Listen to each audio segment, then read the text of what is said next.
listening to 4FM. Now I'm delighted to welcome to the studio Jim Houlihan, who directs up the Irish Art Centre in the United States in New York.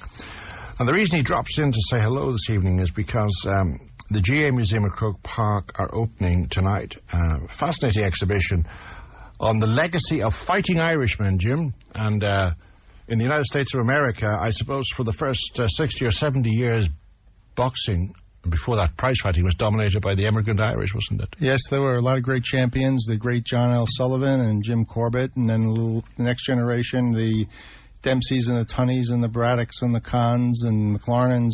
There were a lot of true great champions, all of Irish heritage. It was fantastic that that boxing afforded an opportunity for the poor Irish, as they were then, to make their way into America. Yeah, well, and with acceptance, I suppose, in a way. Yes. Well, the Irish were not accepted with open arms when they came to the United States, treated somewhat like second-class citizens.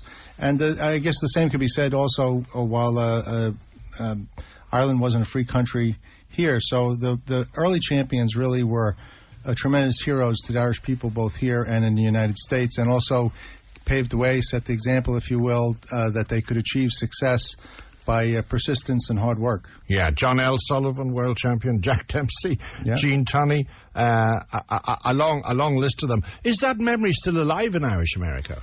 Well, it is, and, Barry McGuigan was wildly popular when he became a champion. His fights were on free television in the United States on Saturday afternoons and draw huge crowds. And then today we have John Duddy has been fighting in the States, yeah, and Andy Lee and some of the more current crops. So there still is an interest and there's a connection. But in a curious way, as the Irish moved up the social scene, the sort of boxing input rather disappeared. Then you had the South American fighters coming in, the Central American fighters, and of course the black fighters. Right. Well, I guess particularly prize fighting, but even a lot of other sports have been a way out for poorer or immigrant classes, yeah, and a way to achieve financial success and popularity, etc. So today you have Mexican fighters and Hispanic fighters, black fighters who dominate the sport, but there's still some very good Irish fighters around. Now, you run Irish Art Centre in New York. It was founded in 1972. It's involved live music, dance, theatre. I think Jim Sheridan, the film director, was one of the first founders of that, wasn't he? Yes, and he was the director, and he left the Irish Art Centre actually to write Barry McGuigan's life story, and then shortly thereafter had his big successes in film. And of course made a famous boxing film too. Yes, The Boxer. Was inspired by McGuigan, so he had a sense there. So tell me, what are we going to see at Croke Park? Well, we have a great collection of items, and each time we move, this is our fifth stop. We've been traveling for 5 years. Last year we were in Ulster Folk Park in Omagh, and so each year something new gets added. So, for instance, the exhibit now features Michael Kruth has lent his Olympic gold medal. Kenny Egan has lent his silver medal from the 2008 Beijing Olympics. We have Croke Park had the trunks and gloves that Muhammad Ali wore when he fought Al Blue Lewis there, which have been added to the exhibit.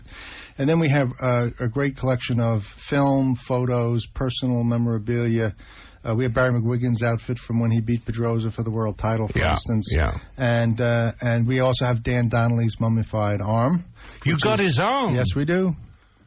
You brought it back. That used to be in the hideout in Kildare. Yes, and then it traveled to the States to open in the exhibit, and now it's back in Ireland. As a child, 40 years ago, we used to pull up, my dad would pull up, and we would go into the hideout in Kildare to see Dan Donnelly's arm. And did you try to measure up?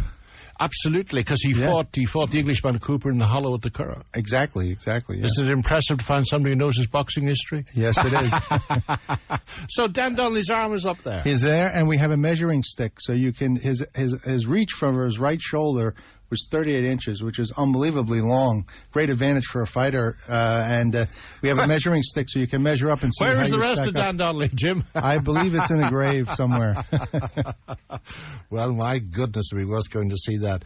What did the owner of the hideout sell it, or what? Or? They sold the pub, but kept the arm. And Des Byrne, who was the owner of the pub, unfortunately got cancer and died, but it was his idea to have the arm travel on exhibition. And I called up... Like a boxing relic. Right.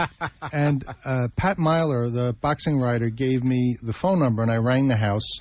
and it turned out to unfortunately be the day that that Des had passed away. Oh my goodness! So I spoke to his son, and I left it go for a couple of months, and then I called back and spoke to his widow, Josephine Byrne, who'll be there tonight with some of her children. And Josephine was intrigued by the idea, and she said, this is something that my husband always would have loved to have done. So we worked it out, and we were able to. It was very complicated to get clearance from the Irish government to allow it to leave the country because they treated it as an artifact, and then we had to get it tested to make sure it wouldn't set off the metal detectors, and then we had the problem of fitting it in a compartment in the plane. It flew over in Aer Lingus with the chief pilot Henry Donahue, and it fit by like 2 or 3 inches in the compartment.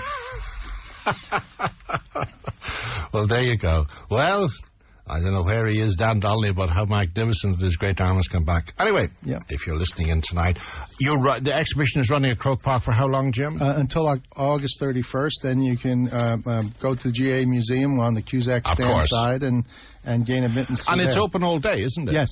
Yeah. Great idea. Well, there you go. If you want to have a little run out, head up to Croke Park. You heard about it here on Don Donnelly's Arm on 4FM.